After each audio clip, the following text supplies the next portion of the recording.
ত্রয়োদশ জাতীয় সংসদ নির্বাচনের পর নতুন এক বাস্তবতা তৈরি হয়েছে, আর সেখানে এক্স ফ্যাক্টর হিসেবে কাজ করছেন বিএনপির 7 বিদ্রোহী এমপি। শোনা যাচ্ছে সংসদে পা রেখেই তারা নতুন কিস্তিমাত দেবেন, আর তাতে রীতিমতো সরকারি কিংবা বিরোধী দল থাকবে স্নায়ু চাপে। গণমাধ্যমের খবর বলছে আলাদা জোট গঠনের উদ্যোগ নিয়েছে বিএনপির 7 বিদ্রোহী প্রার্থী। এমনটি বাস্তবে রূপ পেলে সংসদের রাজনীতিতে একটি নতুন মাত্রা যোগ হবে।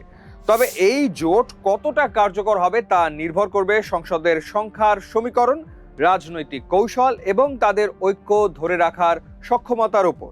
ত্রয়োদশ জাতীয় সংসদ নির্বাচনে সংখ্যাগরিষ্ঠতা নিয়ে সরকার গঠন করেছে বিএনপি, কিন্তু এই বিজয়ের মধ্যেও একটি আলাদা রাজনৈতিক গল্প তৈরি হয়েছে 7 জন বিদ্রোহী এমপিকে ঘিরে। দলীয় প্রতীক ধানের শীষ না পেয়েও স্বতন্ত্র প্রার্থী হিসেবে নির্বাচনে লড়ে তারা বিজয়ী হয়েছেন। ধানের শীষ প্রতীক না পেয়েও শেষ পর্যন্ত বিজয়ী হয়ে আসেন ব্রাহ্মণবাড়িয়া 2 আসনে ব্যারিস্টার রুমিন ফারানা, কিশোরগঞ্জ 5 আসনে শেখ মুজিবুর রহমান ইকবাল, টাঙ্গাইল 3 আসনে লুৎফর রহমান খান, চাঁদপুর 4 আসনে আব্দুল হান্নান, কুমিল্লা 7 আসনে আতিকুল আলম শাওন, ময়মনসিংহ 1 আসনে সালমান ওমর রুবেল এবং দিনাজপুর 5 আসনে রেজওয়ানুল হক। এই বিজয় শুধু ব্যক্তিগত সাফল্য নয়, বরং তৃণমূল পর্যায়ে বিএনপির অভ্যন্তরীণ দ্বন্দ্ব ও ক্ষোভেরও প্রতিফলন। এখন সেই ক্ষোভই সংসদের নতুন একটি জোটে রূপ নিতে যাচ্ছে। দর্শক, খবর বেরিয়েছে কিশোরগঞ্জ 5 আসনের বিজয়ী এমপি শেখ মুজিবুর রহমান ইকবালের উদ্যোগে 7 জন বিদ্রোহী এমপি আলাদা জোট গঠনের পরিকল্পনা করছেন। বলা হচ্ছে তাদের লক্ষ্য সংসদে স্বতন্ত্র অবস্থান নিয়ে সরকার এবং বিরোধী দল উভয়ের ভুল ধরিয়ে দেওয়া। সংখ্যার দিক থেকে দেখলে 7 জন এমপি বিএনপি সরকারের জন্য বড় কোনো হুমকি নয়, কারণ সরকার গঠনের জন্য প্রয়োজনীয় সংখ্যাগরিষ্ঠতা বিএনপির কাছেই রয়েছে। তবে রাজনৈতিকভাবে বিষয়টি সম্পূর্ণ গুরুত্বহীনও নয়। কারণও আছে 3টি। 1, নৈতিক চাপ তৈরি হতে পারে। এই 7 জনই মূলত বিএনপির তৃণমূল রাজনৈতিক নেতা। তারা দলীয় মনোনয়ন না পাওয়ার ক্ষোভ থেকে বিদ্রোহ করে নির্বাচনে জিতেছেন। ফলে সংসদে দাঁড়িয়ে তারা যদি দলের ভুল সিদ্ধান্ত বা সরকারের স্বেচ্ছাচারিতার মতো বিষয় তুলে ধরেন, তাহলে তা সরকারকে নৈতিকভাবে অস্বস্তিতে ফেলতে পারে। 2, অভ্যন্তরীণ অসন্তোষের প্রতীক। এই বিদ্রোহীরা সংসদে থাকলে তা বিএনপির ভেতরের অসন্তোষের একটি দৃশ্যমান প্রতীক হয়ে থাকবে, কারণ সেখানে রুমিন ফারানার মতো অন্দরের খবর জানা ঠোঁট কাটা এমপিও আছেন। 3, বিতর্কের নতুন মঞ্চ। সংসদের ভেতরে অনেক সময় বিরোধী দলের পাশাপাশি স্বতন্ত্র ব্লক ও সরকারকে বিব্রত করে এমন জোট। এখন এই 7 জন সেই ভূমিকায় যেতে পারেন, তবে বাস্তবতা হলো সংখ্যা কম হওয়ায় তারা সরকারের নীতি বা বিল ঠেকানোর মতো শক্তি রাখবে না। রাজনৈতিক বিশ্লেষকদের মতে বিএনপি নেতৃত্ব, বিশেষ করে প্রধানমন্ত্রী তারেক রহমান, সম্ভবত কৌশলগত কারণেই বিদ্রোহীদের সঙ্গে তাড়াহুড়া করে সমঝোতায় যায়নি।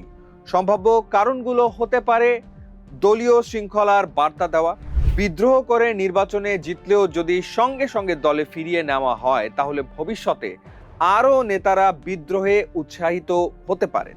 রাজনৈতিক ভারসাম্য বজায় রাখা, বিদ্রোহীদের আলাদা থাকতে দিলে সংসদে একটি নরম সমালোচনামূলক ব্লক তৈরি হবে, যা সরাসরি সরকার বিরোধী না হয়েও একটি গণতান্ত্রিক পরিবেশ তৈরি করতে পারে।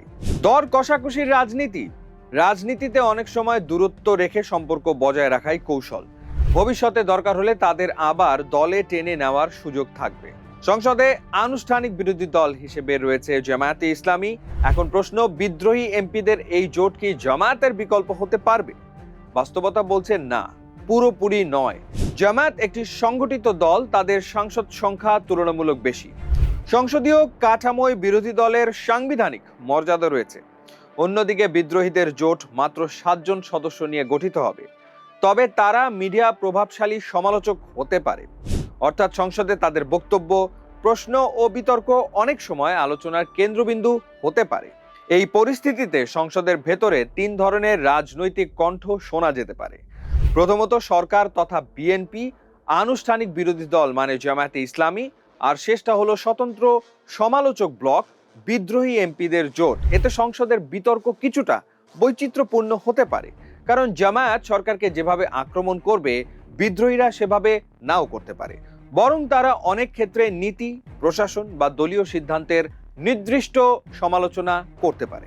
এই জোট কতটা টিকবে, সবচেয়ে বড় প্রশ্ন এখানেই। বাংলাদেশের সংসদীয় রাজনীতিতে ছোট স্বতন্ত্র জোটগুলো অনেক সময় বেশি দিন টিকে থাকে না, কারণ ব্যক্তিগত স্বার্থ, রাজনৈতিক চাপ, ভবিষ্যৎ নির্বাচনের হিসাব এবং দলীয় সমঝোতা।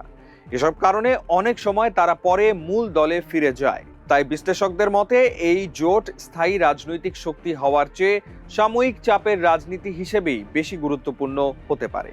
এই 7 বিদ্রোহী এমপি বিএনপি সরকারের জন্য বড় রাজনৈতিক সংকট তৈরি করতে পারবে না, কিন্তু তারা সংসদের ভেতরে একটি অস্বস্তিকর এবং স্বাধীন কণ্ঠ হয়ে উঠতে পারে, যা সরকার, বিরোধী দল এবং পুরো রাজনৈতিক অঙ্গনকেই কিছুটা সতর্ক রাখবে।